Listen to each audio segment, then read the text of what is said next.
감사합니다. 장막 만드는 기술자라는 말씀의 제목으로 오늘 귀한 시간 저와 여러분들이 귀한 은혜 안에 있기를 원합니다. 원어 해석은 1절로 3절. 바울은 이런 삶을 연합하고 아덴 삶에서 갈라져 고린도에 이르고자 왔더라. 그는 본도 혈통 아굴라라는 이름의 어떤 유대인을 만났는데 로마에서 유대인 삶 모두를 갈라놓게 될 글라우디오 명령을 인하여 그의 아내 브리스길라와 함께 이달리아로부터 최근에 온 것이라. 저의 삶에게 접근했다. 그런데 같은 기술이 있음을 인하여 그의 삶 곁에 머물면서 일하더라. 왜냐하면 그의 삶이 장막 만드는 기술이 있더라 그랬어요. 아덴에서 사도 바울은 두 부류의 인생을 경험합니다. 우리가 그동안 하나님이라고 하는 데오스, 그 신을 믿은 것 같았는데 한 부류는 귀신적이요 미신적이었더라. 그리고 그 신앙에 중독되어져 있었던 자들과 바울 사도에게 붙여져서 하나님을 배워서 믿기로 한 다른 삶도 경험하고 왔습니다. 개역성경에는 이후에라는 단어인데 이후에가 아니라 그런 삶과 연합하여 이런 뜻이에요. 어떤 한 사람, 어떠한 부류, 어떠한 경험 이런 것들은 우리에게 그 삶이 넘어왔다 할지라도 그것이 없어지는 게 아니죠. 그 삶과 연합을 하게 된다는 겁니다. 연합되어져서 아덴으로부터 떠나온 바울은 이제 떠났다 이랬는데 우리가 그 장소에서 떠난다는 것은 무엇인가를 갈라내는 상황입니다. 바울도 사울이었었던 삶이 있었기 때문에 분명 그 삶을 갈라내야 될 것이었다는 겁니다. 오늘 우리도 분명히 우리의 마음 안에 어떠한 공간이 있고 어떠한 구획이 있고 있다면 우리는 그 구획 정리를 잘 해야 될 줄로 믿습니다. 그래서 갈라내면 어떻죠? 나누어 내면 어때요? 조금 공간이 생기죠. 조금 여유가 만들어집니다. 아, 여유가 없어. 사는 게 너무 바빠.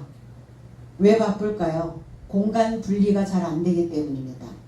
우리의 감정선도 공간이에요. 감정이라고 하는 공간. 그 공간을 잘 구획을 나누어 놓으셔야 된다는 겁니다.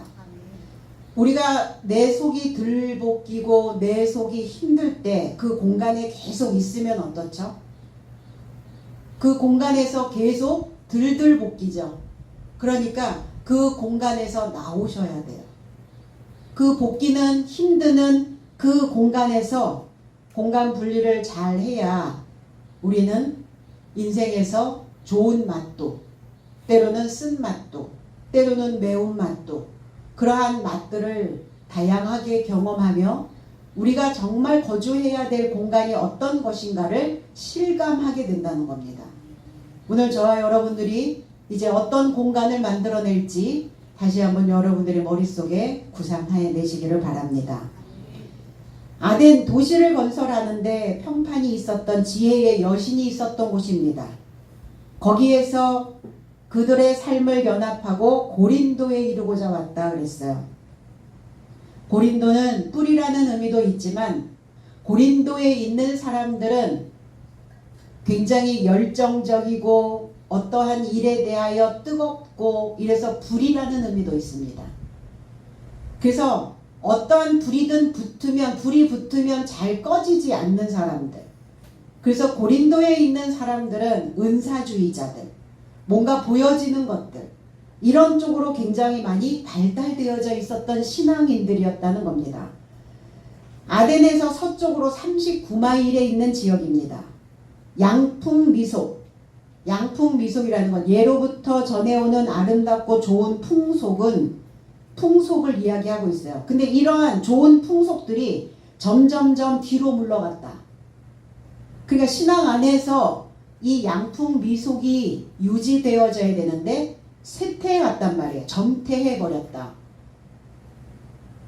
그 고린도라고 하는 그 지역의 특성은 어떠냐면 상업, 그리고 무역, 그리고 정치 이런 중심지가 되어 있었고 어떤 번영의 절정에 달하여 있었다는 이 지역이었다는 겁니다. 그래서 배금 사상, 돈을 제일로 가치로 여기고 돈을 숭배하는 사람들, 유물주의, 사람들의 의식, 사람들의 정신, 이런 것들이 다 보여지는 돈의 가치가 있다라고 생각하는 거예요. 그 사람들의 존재 가치, 그 사람들의 정신력, 이런 것들이 다 돈이다. 돈이 있어야만 그런 것들을 유지할 수 있다라고 하는 유물주의적 사상이 굉장히 만연해 있었다는 겁니다. 그래서 유물주의라는 것은 어떤 의식이나 정신이나 실제적인 것, 이런 것들을 다 부정하고 우주 만물의 궁극적인 실제는 다 물질로 보는 이론을 유물주의다 이렇게 봅니다. 그건 이제 물질주의라고도 이야기를 하죠. 그래서 정신적인 영적인 가치보다는 돈이나 육체적인 쾌락이나 이런 물질적인 것을 중요시하는 경향을 가지고 있었다. 그리고 여기 고린도가 어디냐는 거예요. 바울 사도가 고린도에 갔는데 어디로 갔겠냐는 거예요. 교회였습니다. 고린도 교회. 그러니까 교회가 유물주의요 물질주의에 빠져 있는 거예요. 그러면 지금은 안 그런가요? 지금은 영적인 거를 가치에 두고 하나님 말씀의 가치를 두고 사람들의 정신들을 어떻게 세워줘야 되는지에 대한 그 한 사람의 사람됨의 그런 거에 가치를 두나요? 아니면 보여지는 어떤 것들, 돈에 대한, 물질에 대한 이런 거에 더 가치를 두고 있는가? 그래서 이런 사상에 빠져 있으면 기복 사상만 교회에서 계속 만들어지죠. 하나님 복 주시는 분, 거기에만 치중되어져 있다 보면 교회가 해야 되는 일들을 망각해버리죠. 교회가 해야 되는 일은 잠든 가슴을 깨우는 일입니다. 다 잠들어 버렸어요. 그러니까 그런 잠을 깨우는 교육을 하지 않는 것이죠. 향락. 그래서 좋지 못한 풍습들이 그 교회에 가득 채워져 있더라. 그래서 이 지역에는 또 지중해이다 보니까 각종 제사가 행해지고 있었던 곳이었어요. 그리고 이곳에서 그 신을 섬기는데 여신 아프로디테, 비너스죠. 비너스를 숭배하기 위해서 그 산당에는 무녀들이 다수히 회집하여 있었고 행음하고 하나님의 것을 쫓아가지 못한, 하나님의 사상을 받아들이지 않는, 말씀이 아닌 다른 것에 자꾸 치중을 두는 이런 것을 행음했다라고 말합니다. 그래서 여신 숭배의 예전을 삼았다. 신의 은혜를 신도에게 부여하는 의식을 예전이라고 얘기하죠. 그러니까 신의 의식을 부여해 주는데, 말씀을 부여해 줘야 되는데 다 보여지는 물질계. 그래서 많이 벌어야 된다. 많이 먹어야 된다. 많이 가져야 된다. 이런 거를 자꾸 강요하는 것이죠. 이곳에 있는 거민들은 잡족이었어요. 헬라인, 로마인, 유대인, 여러 민족들이 여기에 잡거하고 있었다. 아덴에 있는 자들보다 어떻게 보면 더 미신적 행위가 성행한 고린도에서 바울 사도는 어떠한 말씀을 가지고 또 그들을 향하여 돌진할 것인가? 그의 행보에 우리는 또 기대를 걸어봅니다. 결코 거기에서도 꺾이지 않고 그는 돌풍을 일으키고, 그리고 그의 삶은 그 아덴의 삶과 연합하여 공간을 확보하고 나왔습니다. 고린도서 6장 11절로 12절에 고린도인들이여, 너희를 향하여 나의 삶이 입이 열렸고 나의 마음이 넓혀진 것이니 너희가 나의 삶 안에서 공고해진 것이 아니라 오직 너희 심정 안에서 공고해진 것이다 그랬어요. 내가 너희들에게 전하는 메시지, 내가 너희들에게 주는 그 말씀으로 인하여 너희들의 삶이 공고해진 것이 아니다.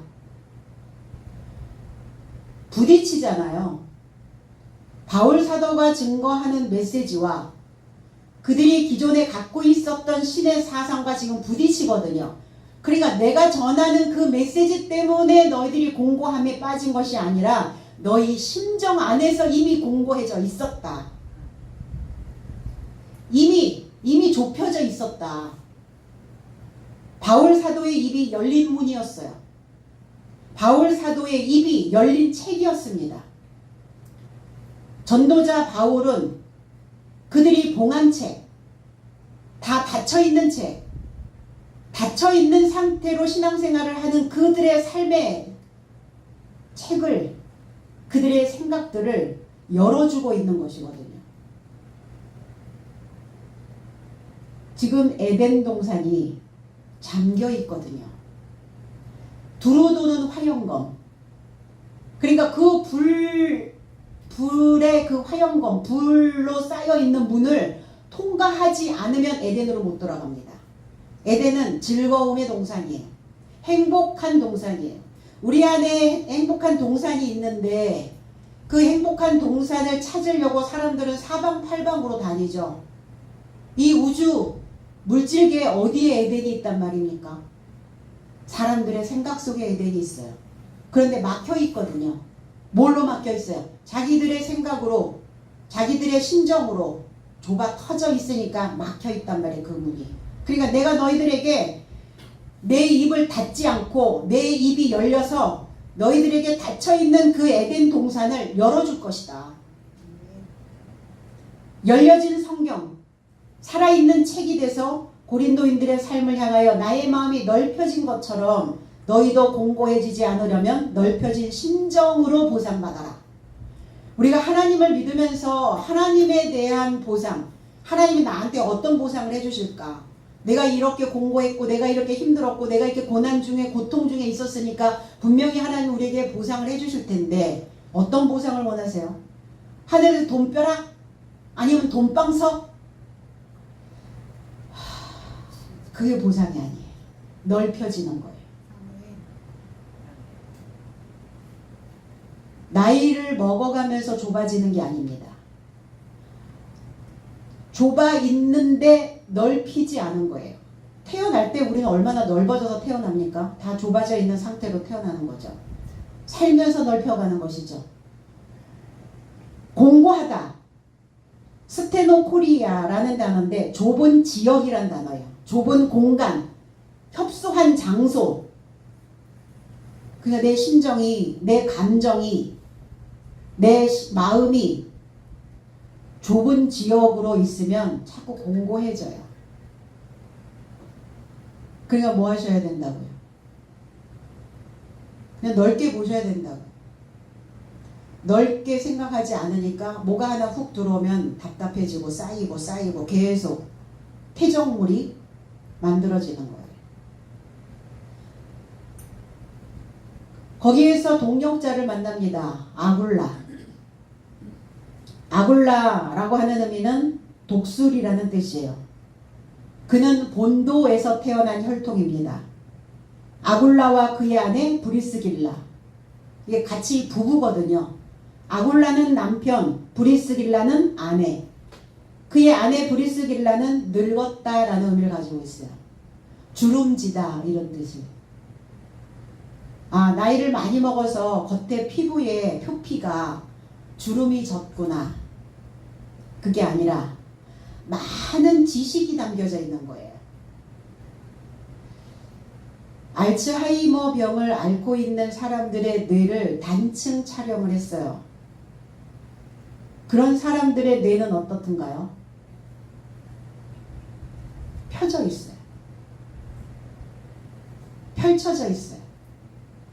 그런데 건강한 사람들의 뇌는 우리가 호두가 우리의 뇌의 모양이다. 호두는 어때요? 평평한가요?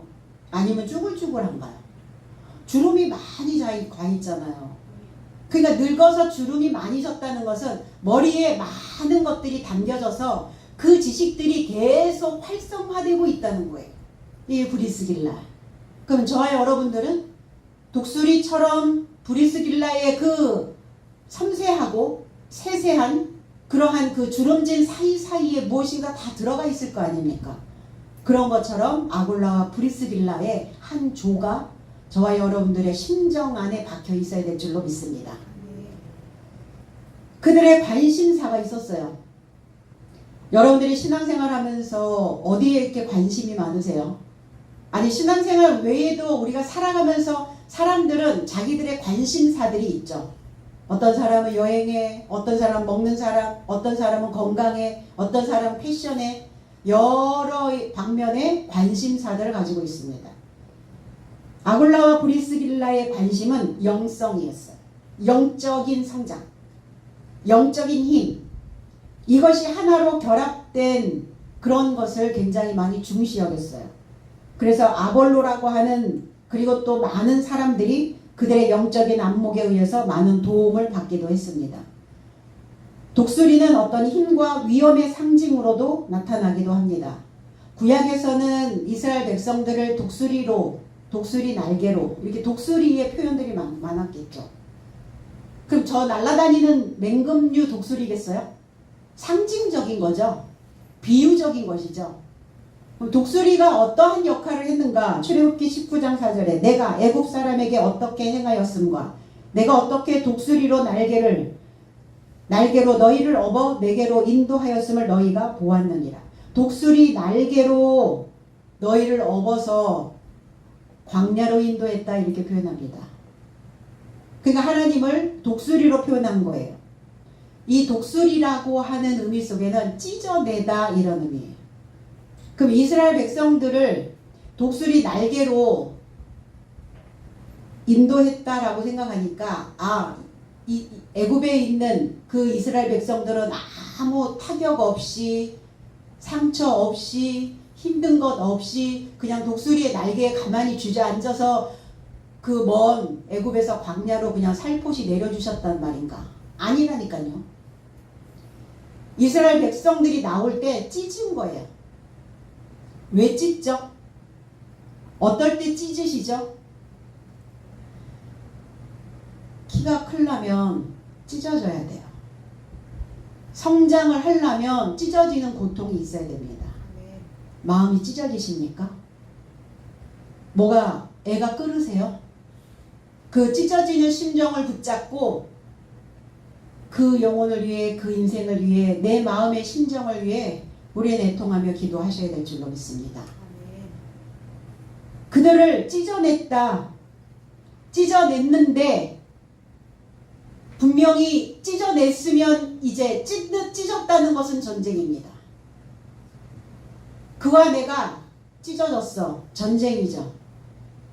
그러나 날개라는 단어는 끝단이란 뜻이에요. 끝.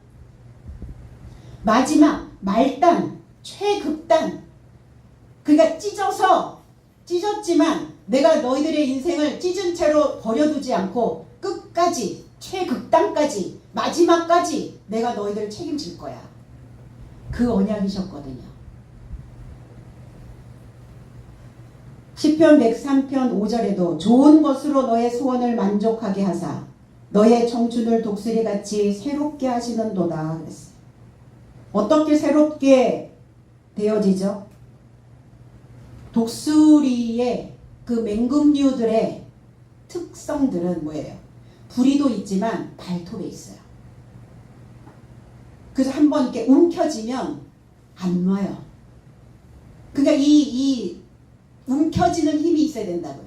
새로워지려면 찢어져야 되고, 찢어졌다면 그 틈새로 나오는 하나님을 움켜잡으셔야 된다고요. 움켜잡고 그 생각의 군더더기를, 우리 속에서 불필요한 것들을 찢어내셔야 될 줄로 믿습니다. 오늘 찢어냅시다. 이사야 선지자는 또 이렇게 말씀합니다. 40장 31절에 오직 여호와를 앙망하는 자는 새 힘을 얻으리니 독수리가 날개치며 올라감 같을 것이요 다른 박질하여도 곤비하지 아니하겠고 걸어가도 피곤하지 아니하리로다. 앙망하는 자, 뭐 기다리다, 대망하다 이런 의미도 있어요. 그게 아니라 여호와와 함께 묶여 있는 자는, 함께 묶다라는 뜻입니다. 함께 묵다, 수집하다, 참을성 있게 기다리다 이런 뜻이에요. 그러면 기다리려면 뭐 하셔야 돼요? 묶여야 됩니다. 떨어져 나가면 오래 기다리지 못해요. 혼자 나동그러지는 거예요. 그러니까 뭐 하셔야 돼요? 떨어져 나가려고 하지 말고 묶일 생각을 하셔야 된다고요. 머릿속에 아직 그러시나요? 여기서 어떻게든지 떨어져 나가야지 하나님에게서? 아니면 어떻게든지 묶여야지 이렇게 생각하시나요? 복과 저주는 생각의 한 끗 차이예요. 내가 여호와를 앙망하고 있는가? 여호와와 묶이기를 원하는가? 근데 그냥 묶이는 게 아니라 여러분 끈 묶어보셨죠? 꼬아야 단단하게 묶여요. 그래서 꼬는 거예요. 뭐 하지 않도록? 풀어지지 않도록. 말씀하고 그렇게 꼬아서 묶이셔야, 그래야 내 속이 새로워질 수 있습니다. 새 힘을, 생산력을, 권력을, 능력을 꼬아서 묶였다면 확고해지겠죠. 어떤 삶에도 흔들리지 않고 무엇이 우선인지를 분별하고 다름박질하여도 달려도 돌진하여도 기진맥진하지 않다. 숨이 차지 않는다. 삶에 숨이 차십니까? 숨이 턱까지 올라오셨어요? 아니면 숨이 잘 안 쉬어지시나요?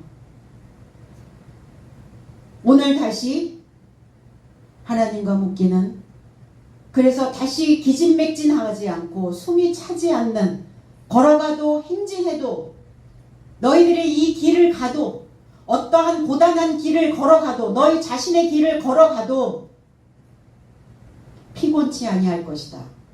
지치지 아니할 것이다. 결코 그런 일은 일어나지 않을 것이다.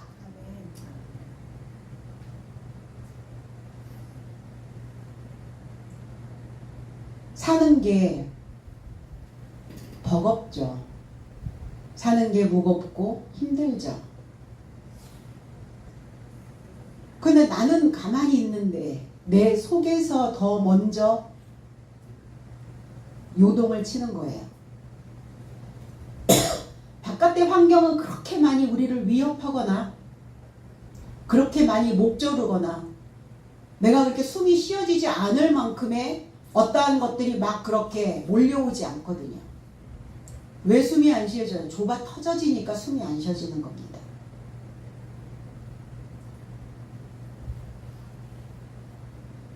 그는 본도 출생입니다. 바다라는 뜻이에요. 본도는 바다. 그의 혈통은 유대인. 본도에 있는 어떤 사람. 그런데 그곳에서 글라우디오라고 하는 사람도 만납니다. 글라우디오 로마 사람이었어요. 유명하다 이런 뜻입니다. 로마국의 제4대 황제고, 그런데 그는 굉장히 유약하다는 건 뭐냐면 생각이 어리고 약하고, 유약하다고 그러죠. 이게 어릴 유자에 약할 약자거든요. 신앙인들이 유약하면 안 돼요. 부드러운 것과 유약한 것은 다릅니다. 부드러운 건 가장 그 속에 강한 강성이 있으면서 휘감는 것이고, 유약한 것은 아예 그것조차도 하지 못하는, 그러면 사람들을, 각자의 삶을 휘감을 수 있는, 그 휘감아서 공간을 넓힐 수 있는 그 강인한 힘이 있어야 되고, 사람들의 마음을 감아낼 수 있는 그 강함이 있으셔야 된다는 거예요. 그는 유약하고 그는 무능했어요. 그는 황제였지만 어떤 일을 감당하고 해결해내는데 힘이 없었다는 겁니다. 그래서 모든 권력이, 황후와 그 근신들이 권세를 펼쳤어요. 로마에 있는 유대인을 축출하고 그 14년에 황후 아그리피아라고 하는 그 전 남편의 아들을 네로를 세우려고 그 자기의 아내에게 독살을 당합니다. 황제여서 유명한 사람이었지만 하나님 바라보실 때는 유약했고, 그럼 신앙인이 아닌데 성경에 기록된 리가 없잖아요. 하나님을 모르는데 성경에 기록된 자들은 없습니다. 하나님과 다 연관성이 있는 인명, 지명입니다. 근데 또 그 황후는 제 아그리피아가 이 글라우디오와 낳은 자녀가 아니었거든요. 네로는 전 남편의 자녀였어요. 네로 황제. 유명하죠. 기독교를 박해했던 네로 황제.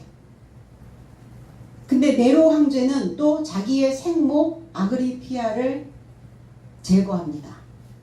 그의 아내 옥타비아까지 제거를 합니다. 그리고 모든 유대인들을 로마에서 글라우디오처럼 이 네로도 그 황후에 올라왔을 때, 황제 자리에 올라왔을 때 기독교인들을 굉장히 많이 박해를 하죠. 오늘 이 글라우디오가 모든 유대인들을 로마에서 다 추방했을 때 아굴라와 브리스길라가 고린도로 지금 피난해 온 상태예요. 고린도로 피난해 온 상태에서 바울을 만나게 된 겁니다. 로마라고 하는 의미는 던지다 이런 뜻이에요. 강하게 하다, 세력을 펼치다 이런 뜻입니다. 그래서 동으로 유브라데, 서쪽으로는 라인강, 남으로는 지중해, 아프리카 북부 일대, 나일강 일대에 이르러 전성기를 이루게 됩니다. 로마가 강대국이었죠. 국민의 생활은 극도로 사치하고 식탁에는 산의 진미로 가득 차고, 세계에 준 유산은 국가를 어떻게 조직해서 통치해야 되는지, 법률적인 것, 정치적인 것, 그리고 헬라의 문화, 윤리, 철학, 서방에서 전하는 어떤 증거의 중개의 역할을 했다. 서방의 이러한 모든 것들을 전하는 중개의 역할이 로마가 했던 거예요. 그래서 모든 길은 로마로 통한다. 로마가 그만큼 세계의 모든 중심지에 있었던 지역이기도 했습니다. 그래서 그 국호를 이태리라 하였고, 그 지도에 보면 이렇게 장화 모양의 지도를 보시죠. 거기가 이태리 반도거든요. 그 지역이에요. 근데 참 하나님의 뜻은 이 기독교를 굉장히 박해했던 로마국이 기독교 국가가 됩니다. 그렇게 될 줄 누가 알았겠어요? 그래서 베드로를 초대 교황으로 추대를 합니다. 로마가. 그러니까 아무리 강한 성 같아도, 아무리 로마처럼 모든 것들을 다 가지고 있어서 너무 강해 보이는 사람이라 할지라도 스며들거든요. 소리는 들어가거든요. 물은 스며들고 소리는 들어갑니다. 내가 입을 열기만 하면. 바울 사도처럼. 그러니까 로마로 전도 여행을 간 이유가, 목적이 그거였어요. 그러니까 아무리 강하고 강성인 것 같이 보여도 전하고 또 전하면 무너진다는 겁니다. 그 성은. 그 사람 안 먹혀 그러죠. 말이 안 먹혀. 먹힐 수 있도록 줘야죠. 그래서 기술을 배우는 기술자여야 된다는 것입니다. 그들을 명했다. 정돈하는 거예요. 철저하게. 그들의 뿌리로 그 로마국을 세우려고 다 내보내고 있는 거예요. 이탈리아예요. 이탈리아. 지금의 이탈리아. 이태리라고 얘기하죠. 송진이라는 뜻도 가지고 있습니다. 반모라고 하는, 사도 요한이 반모섬에 갔을 때 반모섬도 송진이라는 뜻도 가지고 있지만, 이 이탈리아라고 하는 뜻도 송진이라는 뜻을 가지고 있어요. 붙는 거죠. 그래서 거기에서 새로 아굴라와 브리스길라를 만났다. 새로라는 단어가 최근에라는 단어도 있지만 이 단어가 뭐뭐 앞에라는 단어와 또 스파조라고 하는 그 도살하다, 희생 제물이라는 뜻을 가지고 있어요. 오늘 아굴라와 브리스길라는 사도 바울에게 자신의 삶을 도살하여 드리기를 원해서 온 거예요. 아굴라와 브리스길라가 최근에 온 것은 자신을 희생 제물로 드리고자 온 거예요. 사람들 속성 속에는 목숨적인 것들이 있기 때문에 짐승적 속성들이 있거든요. 먹고 자고 싸고. 그래서 자꾸 복잡한 거 싫어하고 단순해지려고 하고, 단순해지다 보니까 뇌는 거의 사용하지 않고, 그러다 보니까 점점 뇌는 그 주름이 하나하나 펼쳐지고, 아굴라와 브리스길라도 육체의 생각을 죽이고 바울 사도와 하나님과 참 마음으로 연결하고자 온 겁니다. 히브리서 10장 20절에 그는 휘장으로 인하여 살해되고 살아난 길을 나의 삶에게 열었나니 이것은 저의 육체로 인한 것이라 그랬어요. 그리스도 예수께서도 그 육체의 생각으로 인하여 사람들의 육체의 생각, 사망의 생각, 죄의 생각, 그들의 본성적인 것, 당장 눈앞에 보이는 것, 그들의 감정과 분리되지 못하여 있는 짐승적 속성, 그 속성으로 인하여 죽으셨다고요. 그것으로 인하여 그 육체의 사망의 생각, 짐승의 생각들이 그리스도 예수를 죽음에 이르게 만든 겁니다. 그것으로 인하여 살해되고, 그러나 주님은 다시 살아나셔서 우리가 다시 어떤 길을 가야 되는지, 어떤 인생을 살아야 될지에 대한 길을 다시 열어주셨다는 겁니다. 그래서 이 길이 어떠한 인생을 살려내기 위해서는, 사람을 살려내기 위해서는 피나는 노력이 없이는 살려낼 수 없다는 거예요. 피 흘려 보셨나요? 그래서 살려야 하기 때문에 속에서 이렇게 얘기하죠. 내가 그 사람만 생각하면 피가 말라. 자식을 생각하면, 그리고 그 형제를 생각하면 피가 말라야 해요. 바른 길로 인도하여야 되니까 내 속에서 피가 끓고 피가 말라야 해요. 그게 피 흘림입니다. 그런 피 흘림이 있지 아니하고서는 살려낼 수가 없고 그 인생들에게 살아날 수 있는 길을 열어줄 수가 없어요. 다 보여지는 유물주의에 빠지게 만들어버린다는 겁니다. 이러한 심정으로 나의 혈육에게 증거해야 될 줄로 믿습니다. 바울이 그들에게 감해 그랬어요. 그들에게 접근했습니다. 그들을 신방했어요. 그들의 마음을 방문한 겁니다.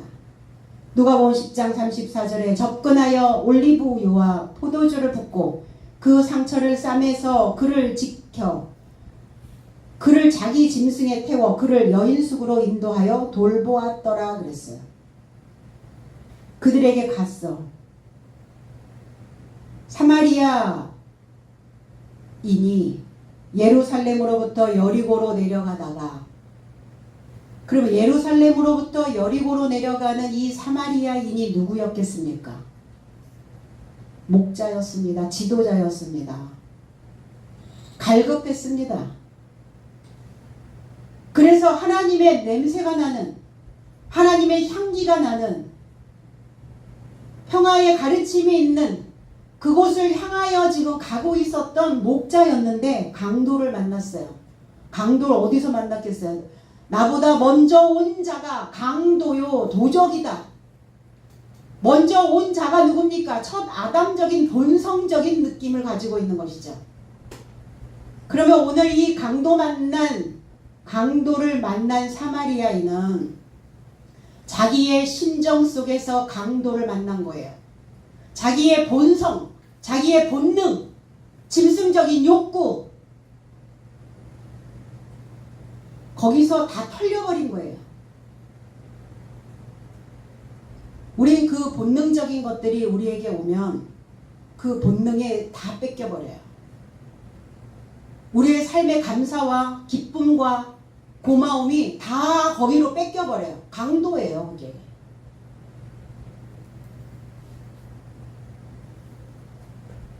그를 옷을 벗기고 상처를 더하여 기진하게 놓아두고 갔더라. 첫 아담적인 상태에 있는 자죠. 제사장도 레위인도 피하여 갔더라. 구약의 율법자입니다.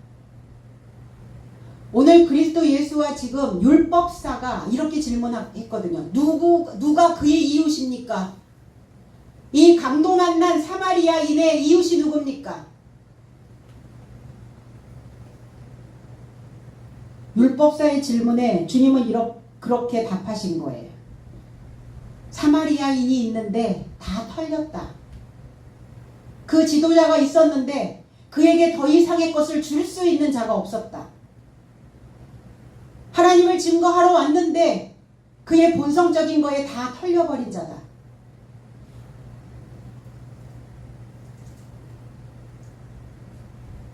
사마리아인에게 올리브유와 포도주, 올리브유 기름이죠. 그리스도입니다. 그리스도 예수와 그 다음에 포도주, 그리스도 예수의 새로운 소식, 그것으로 그를 치료해 준 겁니다. 사마리아인이. 강도 만난 자, 그 목자가 뭘 어떻게. 그래서 사마리아인을 만나야, 그래야 그 찢겨져 있는 인생들이 꿰매줄 수 있어요.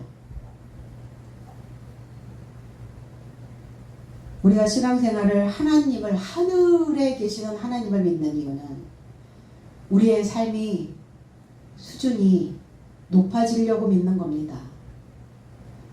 삶의 질이 높아져야, 그래야 내 주변에 있는 사람들의 삶의 질도 높여줄 수가 있습니다. 보여지는 거에 동동 구르고 살지 말고 발 동동, 감정 두근두근. 하나님을 향하여 심쿵해 본 적 있으세요? 당장 눈앞에 보여지는 어떤 그런 자기의 감정에 맨날 심장 떨어지는 소리 들어가면서 맨날 어린아이처럼 유약한 자의 모습으로 삶의 질은 높아지지 않았구나라는 생각을 한 번쯤은 해봐야 되는 것입니다. 이 사마리아인처럼 자신에게 어떤 생각이 접근하는지, 이 사마리아는 망보다 파수하다 이런 뜻이에요. 지키다. 자기 자신을 지키고 자기 자신의 생각을 망보고 있어요. 그래야 내 주변에 어떤 사람이, 어떠한 마음이 강도 만나 쓰러져 있는지를 볼 수 있다는 겁니다. 그와 업이 같았다. 아굴라와 브리스길라가 사도 바울과 같은 동종 업계에 있었던 자였어요. 저와 여러분도 동종 업계에 있는 자들이죠. 동종 업계에 있는 사람들은 서로 경쟁이 심한가요? 사도 바울과 동종 업계에 있는 자들은 서로 협업을 하고 서로 부족한 것들을 채워주는 그 업을 하고 있는 것이지, 경쟁이 치열하여 서로 다투고 이런 동종업계에 있는 자들이 아닙니다. 예수 그리스도의 아버지 요셉, 목수죠. 장막을 만드는 자입니다. 그럼 예수 그리스도 장막을 만드는 분이십니다. 오늘 사도 바울 장막을 만드는 자입니다. 저와 여러분들 장막 만드는 자예요. 같은 기술, 직업이 같은, 그래서 기술자라고 얘기하죠. 어떤 분야의 전문적인 지식, 기능을 가진 사람을 그 사람 참 재주가 있어 이렇게 얘기하죠. 재주가 있다는 거예요. 그 사람 참 기술이 있어. 기술이 있어야 살아요. 생각도 기술적으로 하셔야 됩니다. 나를 갉아먹고 나를 부러뜨리는 그런 생각하지 마시고 삶에도 기술이 필요하고 말하는 것도 기술이 필요하고 사랑을 받는 것도 기술이 필요하고 사람을 끌어모으는 것도 기술이 필요해요. 그래서 우리의 부모님들은 이렇게 얘기했죠. 자식들에게 야 기술 배워라. 기술이 있으면 평생 밥 굶지 않고 산단다. 여러분 부모님으로부터 어떤 기술을 받으셨나요? 아니면 기술을 배우셨나요? 어떤 분야든 최고의 기술자를 사람들은 원하죠. 히브리서 11장 10절에 왜냐하면 저는 기술자이고 건축자이신 기초를 가진 성을 기대하였기 때문이다. 그리스도 예수가 기술자입니다. 지혜로운 건축자이시고 기초석이었어요. 입으로 들어가는 먹이가 아니잖아요. 지금 이 21세기에 이 문명이 발달되어져 있는 이 시대를 살아가는 현대인들은요. 입으로 들어가는 그 먹거리가 아니에요. 이제는. 머리로 들어가는, 귀로 들어가고 머리로 들어가고 마음으로 가슴으로 들어갈 수 있는 그 기술을 가지고 있어야 돼요. 그 지식의 기술들을. 그래야 먹고 살아요. 입으로 못 먹어서 먹고 살지 못하는 게 아닙니다. 마음으로 먹는 것이 없어서 그것이 결핍돼서 그래서 먹고 살지 못하는 거예요. 사람들이. 정신들이 피폐해지고 폐허가 되어지고 우리의 신앙생활도 기술이 필요합니다. 눈대중, 들은 풍월 그걸로 계속 전달되어지는 전수되어지는 것대로 믿는 것이 아니라 하나님의 성전을 지어가야 하는 데 있어서 사실은 여기에 기술이 필요하죠. 장인이라고 얘기하죠. 장인 정신이 발휘돼야 된다. 저와 여러분들은 적어도 그리스도 예수와 같은 기술을 가지고 있어야 장인이라고 말할 수 있어요. 작품을 만드는 사람을 장인이라고 얘기합니다. 사람이 최고의 예술작품이죠. 그래서 집을 짓는데 모든 기술자가 있어야 되죠. 자재가 부실하면 날림 공사가 되죠. 무너집니다. 그 사상의 물결, 감정의 바람 이런 것들이 불어왔을 때 그 집이 어떤 집인가를 금방 눈치채게 됩니다. 현실이 그냥 일어나겠어요? 현실에서 나한테 부딪히는 그러한 일들이 그냥이 있겠어요? 내가 적어도 하나님 안에 있는데 내가 지은 인생의 그 건축물이 견고한지 날림 공사인지 여러분들이 기술적으로 알아보시기 바랍니다. 바울과 아굴라와 브리스길라 같은 직공이었어요. 그의 곁에 머물다 그의 곁에 남아있었다 그랬어요. 마가복음 14장 43절에 그의 삶에게 말씀하시되 내 목숨이 죽음까지 넘치는 슬픔이 있으니 너의 삶은 여기 머물며 깨어있거라 그랬어요. 겟세마네 동산에 올라가셔서 땀방울이 핏방울이 되도록 기도를 하실 때 거기에 베드로와 야고보와 요한에게 하신 말씀입니다. 죽음까지 넘치는 슬픔, 죽을 것 같은 슬픔. 무엇이 우리들의 가슴에 죽을 것 같은 그런 슬픔으로 넘겨오는가? 사람이죠. 하나님의 사람으로 살지 못하는 그 자녀와 그 형제들을 볼 때, 그 제자들을 볼 때 넘치는 슬픔이 있다. 주님도 이제 내가 너희들 곁을 떠나 너희들 스스로 자립해야 될 그 시간들이 이제 올 텐데 이제 너희들 나를 위하여 깨어서 기도해라. 겟세마네 기름 짜러 가신 거예요. 기름 짜러. 참기름. 진짜 기름이 어떤 것인지 그거 남겨주시려고. 깨어 있어라. 깨어 있어라. 그럼 잠자지 말라는 게 아니잖아요. 우리 육신적인 잠은 수면은 취해야 되잖아요. 그 잠이 아니라 재생되어지라는 거예요. 가공해서 다시 쓸 수 있도록 너희들의 정신력을 다시 가공해라.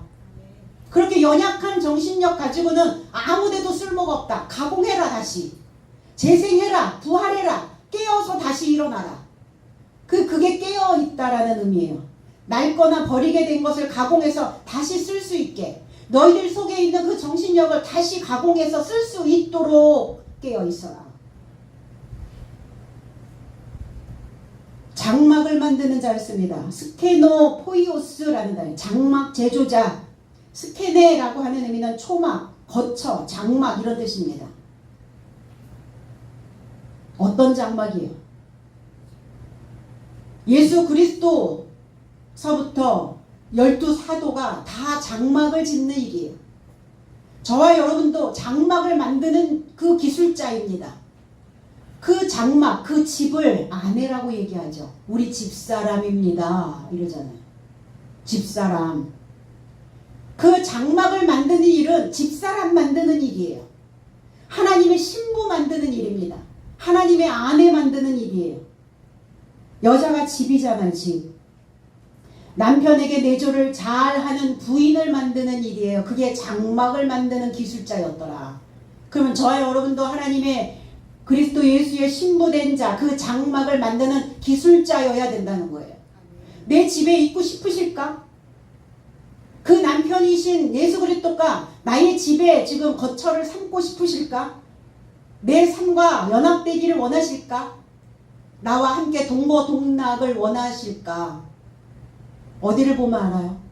바탕 보면 아시잖아요. 바탕. 내 생각의 수준이 어디에 머물러 있는지 보시면 알 거 아니에요. 장막인 아내를 어떻게 만드냐? 아담과 하와가 입었던 가죽옷을 벗겨내는. 그래서 그들이 쫓겨날 때 창세기 3장 20절로 21절에 아담이 그의 아내 이름을 하와라 불렀으니 그는 모든 산자의 어머니가 됨이더라. 여호와 하나님이 아담과 그의 아내를 위하여 가죽옷을 지어 입히시니라 그랬어요. 장막을 완성하시려면 그 가죽을 벗으셔야 됩니다. 입혀주셨던 짐승의 옷, 본능의 옷, 첫 아담적인 요소, 첫 아담적인 아내, 하와, 생명을 주는 자라는 뜻이에요. 그러면 첫째 아담도 있고 첫째 하와도 있듯이 둘째 아담도 있고 둘째 하와가 있어요. 탈바꿈이에요. 탈을 벗는 거예요. 가죽 벗겨내야 돼요. 그러면 저와 여러분들이 그 가죽을, 짐승의 가죽을, 본능의 가죽을, 첫 아담적인 요소의 그 본능적인 것들을, 그 가죽을 다 벗겨냈을 때 장막이 완성되는 겁니다. 그 집에 거처하시는 거예요. 주님이. 그 집에 계시는 거예요. 그 참신인 하나님이. 그 장막을, 그 집을 완성하지 못하면 거기에는 귀신의 처소가 되는 거예요. 벗겨내는 게 쉽습니까? 벽에 붙여놓은 거 뛸라니까 어렵더라고요. 얼마나 단단히 붙였는지. 근데 주님은 그거 살점 떨어지지 않고 스크래치 나지 않게 기술적으로 우리를 띄셔서 그래서 다시 둘째 하와가 될 수 있도록 첫 아내가 아니라 둘째 아내가 될 수 있도록 벗겨진 아내가 되어져야 벗겨져야 그래야 입을 거 아니에요. 그리스도로 옷 입을 거 아닙니까? 내가 처음에 알았던 그 지식이 벗겨져야 그래야 둘째 지식인 그리스도 예수의 지식으로 옷 입으실 거 아니겠습니까? 그걸 안 하고 있단 말이에요. 그거를 못 하고 있는 거예요. 그거를 벗겨낼 수 있도록 뭐 하셔야 되는데 물 뿌려주셔야 되는데 물을 안 뿌려주네요. 교회에서.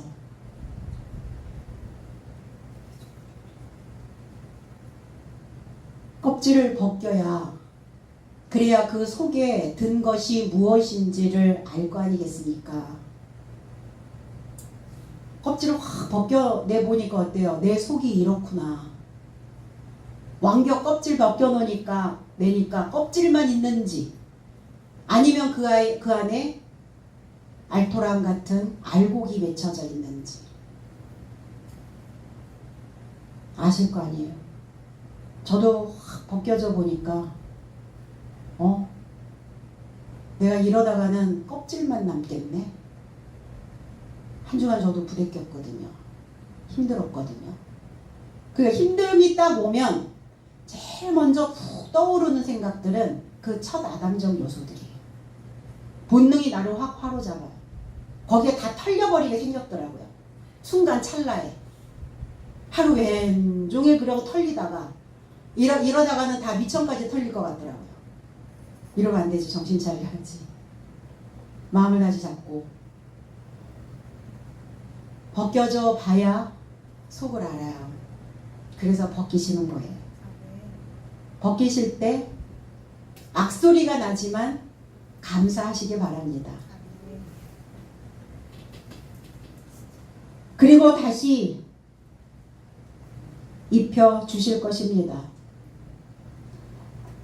가죽 옷으로는 우리의 수치가 가리워지질 않아요. 그 짐승의 옷으로 입고 있어서는 하나님의 신부가 될 수가 없습니다. 하나님의 신부가 되어져야, 신부가 되면 이제 세간살이 채우셔야 되죠. 그 아내가 채워야 되는 세간살이는 말씀 66권. 성경 66권으로 세간살이 잘 채우시고 그 66권의 성경으로 우리의 장막을 만드는 기술자가 되어서 하나님이 거쳐 하실 수 있을 만한 그 강인함과 그리고 그 섬세함과 그 지혜로움의 기초가 딱 만들어지는 하나님의 장막이 다 되어지시기를 예수 그리스도의 이름 안에서 축복드립니다.